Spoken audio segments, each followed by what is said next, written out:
co-founder of O2 Show, talking with Travis Wolfe. Let's let everyone know the name of your company. Yeah, so I'm Travis, the founder of BeeLeaf USA. BeeLeaf USA is a full-service beekeeping company, and what we do essentially is, on one side of things, we rescue and relocate honeybees that are in danger of extermination. So you see bees in the irrigation box or in an attic, anywhere that's kind of an adverse location. Our teams go out and remove those bees humanely and put them into bee boxes or something like this to basically use them as tools for our planet. After the initial relocation from their site, we take them out to a honeybee sanctuary. And that honeybee sanctuary serves as an educational platform for schools, colleges, everyday folk, whoever it might be. And after about 6 months to a year, they become docile colonies, and those are colonies that we can do kind of barehanded beekeeping with. We work those back into society by selling them to either commercial buildings, restaurants, breweries, hotels, residential backyards, and then we also manage the beekeeping with it. So some folks want it for pollination on their property, some want to learn the beekeeping, and others want to just simply have bees, So we develop programs individual to people and folks. We do, large custom honey orders. So, whether or not you want something with a little hang tag on it, dipped in honey, or just a jar of honey that says, from the bride and groom, for your wedding. We do all sorts of stuff. So before we get into all the products, the offering, this ginormous wall of bees that we have, I think most importantly, this is a very, very specific thing to get into.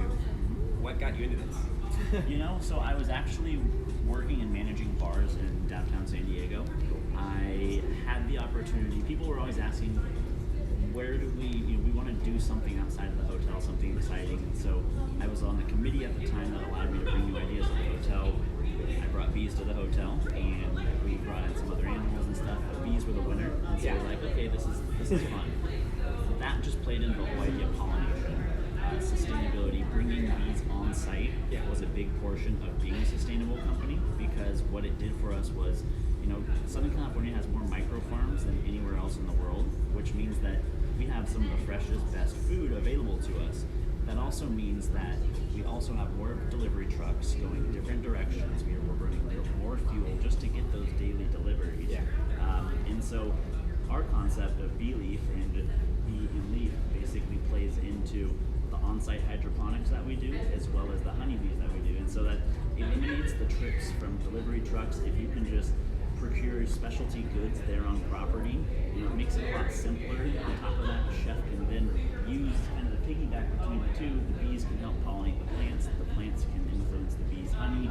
You sort of loop that into a menu, a certain menu down the road. Seasonally, it creates fantastic opportunities that you really don't have anywhere else other than your own specific property. Where did you learn? Well, I mean, it seems like you have a plethora of information about bees, pollination, migration, avoiding extermination from bees. How did you? Well, thank you for stopping. I appreciate it. There's more to learn in the bee world than, if I would say there's 100% knowledge out there, I'd say I have maybe 10%, because the wealth of knowledge is unbelievable. Another funny thing that goes around in the beekeeping community is you can ask 10 beekeepers the exact same question, you'll get 11 answers, and or more, and so everyone does something differently. What has taught me the most was I did have a mentor for about a year who helped me kind of get into it. We have very different ways of doing things, and so I branched out and started learning on my own, and it's really trial and error. It's really like connecting with the bees, learning what they like. When you understand the behaviors as to what it means when they're thriving versus suffering, you start aligning with, okay, I did this and they're thriving. I did this, didn't work out as well. We're not doing that anymore. Because they're such geographically focused animals, you also have to consider the fact that what works in Maine isn't going to work in Washington, and it's not going to work in California. Wow, that's interesting. And it's just like people, So you got to be very individual. We have colonies all over Southern California. Each one is individual. Each one we actually have to pay attention to in a different way, because bees can only forage up to 4 miles around. So you got to be aware of what's blooming in the area. Do we need to supplement their feeding because of this? Luckily Southern California is beautiful year round, so we don't have a ton of downtime for the bees, which makes it nice and easy for us, and easier on the bees as well. So I would say say a lot of my knowledge comes from books, reading and whatnot. Yeah. This is one of the most fun books that a friend of mine wrote. It's called Queen Spotting, and it basically teaches you how to find the queen bee throughout a bunch of different bees and stuff. It's just, there's a number of different ways that you can learn. Reading is one of them, but hands-on is the absolute fastest way to depth of knowledge. Yeah, absolutely. How about this? Let's go through a few of your top products, a few of the products that end up being the most salient for people when they interact with them. Oh, absolutely. So what we tend to, honey is the number one winner. Okay. So honey, whether or not you're using your honey for a alcohol partnership to create a honey beer or to create just honey, that as a base product and the final product is hands down the most valuable thing that we can provide. And just a side note on this, what makes this honey different? Because I know that you said that people exploit bees quite often. What is the main point of difference between what you're doing and what is common in the industry? So what's common in the industry is having honeybees that are all fed. They don't forage. So Gotcha. I'm sure there's a lot of different documentaries out there right now that talk about adulterated honey, why it's bad, what it is. And so essentially what happens in places like across seas, and a lot of countries do it sadly, but you walk into a honey factory, it would look like a big place like this, and there's no bees flying around. And you start asking yourself, why isn't there any bees flying around? And it's because they're literally sitting there with a sugar feeder, which that sugar feeder is not pure good sugar, it's not even table sugar, it's chemicals. So these bees are getting fed chemicals to create a honey. And now that honey then gets blended with about 49% other chemicals added. So you're diluting the base product. You're diluting the product again until it becomes almost not even real. So just going to a store, how often are we really having pure honey then? I would like to, I really couldn't tell you. The only way I can be certain though that you're getting pure honey is you gotta know your beekeeper. The one big thing that would make life easier, it's straight from the source, making it clean and pure, but it also works as a marketing tool as well, because then we can say, well, this is bees from, this part of San Diego. You should, this is what is gonna be close to you. We can market that honey for allergy fighting benefits, all the different things that honey does. What's actually the price difference? I mean, just like loosely, like you go to the store. I mean, it's not cheap at the store even, but right. And that's the sad part, is that the industry has maintained a really high margin on, for lack of better words, crap honey. It's really, crap really honey, factory honey, and that's where it's hard for a normal average beekeeper to procure honey in general. They say that if you jump into hobby beekeeping, they say your first pound of honey costs you $2,000. Okay. And it's real because, as you grow, the Makes bees sense. can produce more and more, but it's having that pureness is really invaluable. And so it's hard to know. Most beekeepers that do produce honey, they either sell out of their honey really quickly and it doesn't sustain, the dollars can't sustain it, because technically if I only did honey, you'd have to charge like something like this would be like $30 a jar. Okay. Gotcha. Nobody's paying $30 a jar for that, because it's not reasonable at this point in time. And so paired with other things, a lot of beekeepers utilize different services or something to help offset that. But the honey itself is, because it's so pure, you definitely have to fight the big dogs in the industry, because someone's going to say, well, I can buy a gallon of honey for $60, and it's like, well, I can't produce a gallon of honey for less than $300. I'm sorry, it's just the way that it works. And the difference in taste is there as well. Absolutely, and that's where we love working with chefs and brewers and distillers and anybody that has a palate, for certain things. You see it really quickly in their face. They taste the honey and they, okay. Well, and obviously the medicinal qualities you cannot compare. Right. Would you say you're like a sommelier of honey these days? Sure. I can't. I would be a junior somm in that regard, because there's some of these sommeliers will tell you this honey came from here. This region from this. And once you start to taste the different profiles, you can pick things up. So for example, if I had 10 honeys in front of me and they were all avocado except one lemon, I can tell you based off taste easy. Gotcha. Most people could. Gotcha. But if you were to do different orange versus lemon versus lime, that one might be a harder one for me to determine. But ultimately, talking about the medicinal benefits of honey, first off, it's antibacterial. It's filled with antioxidants. It has a number of just antihistamine type properties. So they say when you get stung by a bee, rub a little honey on it because it actually will draw out the poison. This is propolis, which is honeybee. It's honeybee superglue. It's how they seal the hives and how they make it large or small. So when you see like the Pooh Bear, Christopher Robin hives and whatnot, they look like they have these little bubbles all around them. That's this exact stuff. And so propolis is used in all sorts of tinctures, sprays, and things, you know, and whatnot to basically help us heal from the inside out.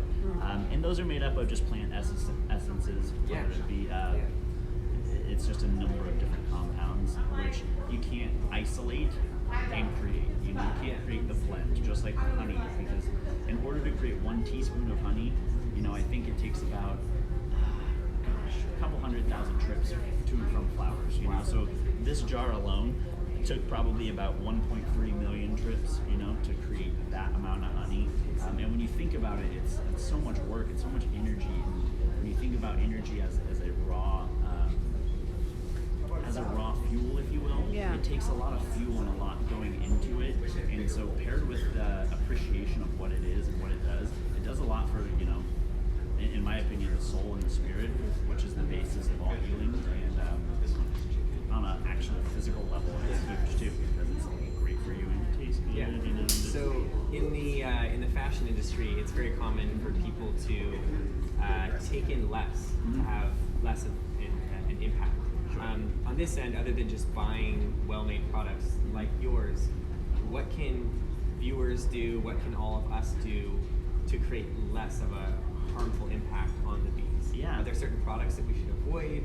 Are there certain things that we can change in our life that aren't that hard so we can be as gentle as possible with all of these beautiful buzzing creatures? Absolutely, and thank you for that consideration, because that's huge, you know, it's what people can do with what they have is really all we can ever ask for.